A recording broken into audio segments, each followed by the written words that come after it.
Hello, good morning, Dr. Boris Nektalov from Nektalov Health and Wellness.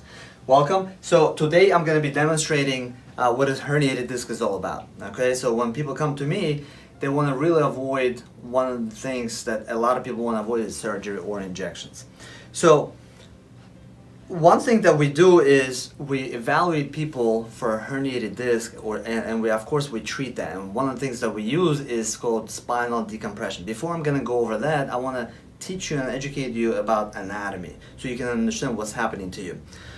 So this is a portion of our spine. We take care of your spinal needs, spinal problems. So when we look at the spine from the front, this is our front, this is our back. We have a spinal cord, and then we have the nerves that come out from both sides. Okay, we have a bone, a disc, a bone.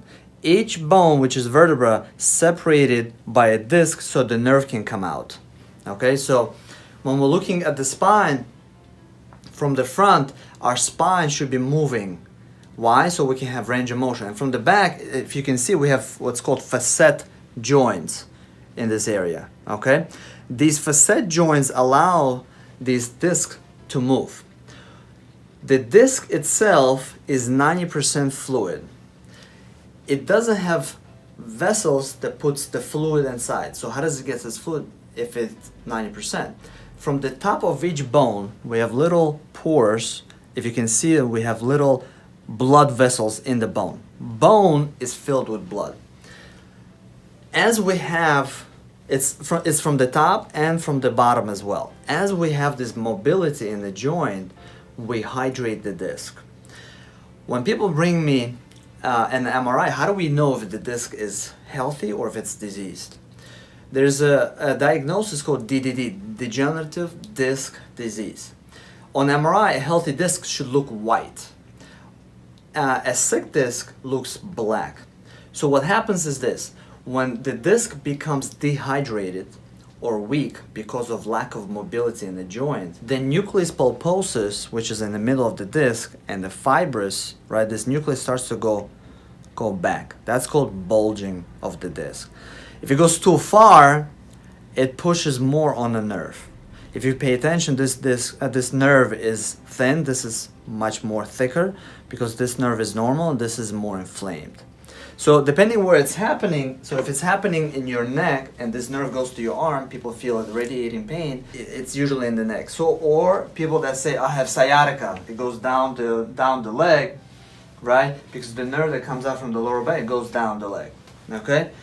So as a chiropractor, the first thing we try to do is we do the adjustments or physical therapy. If that doesn't work, we try to offer patients what's called spinal decompression. What is spinal decompression?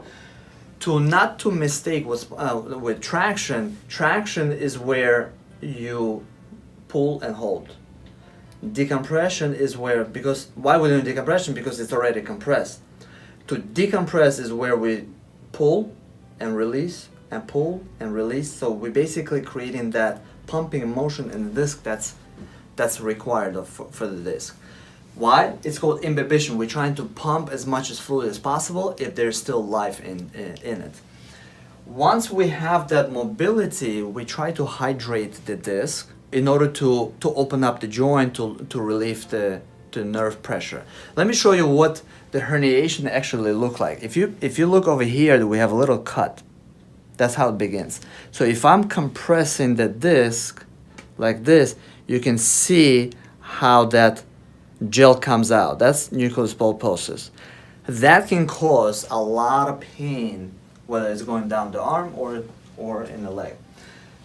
Decompression, I would say, has about 75 to 80% success rate when it comes to healing the disc. I would recommend going this route first. Why? You want to really exhaust every possible way to avoid surgery and an injection. You can't go backwards. If you do the surgery, I do not do decompression. If you get an injection, we can still do.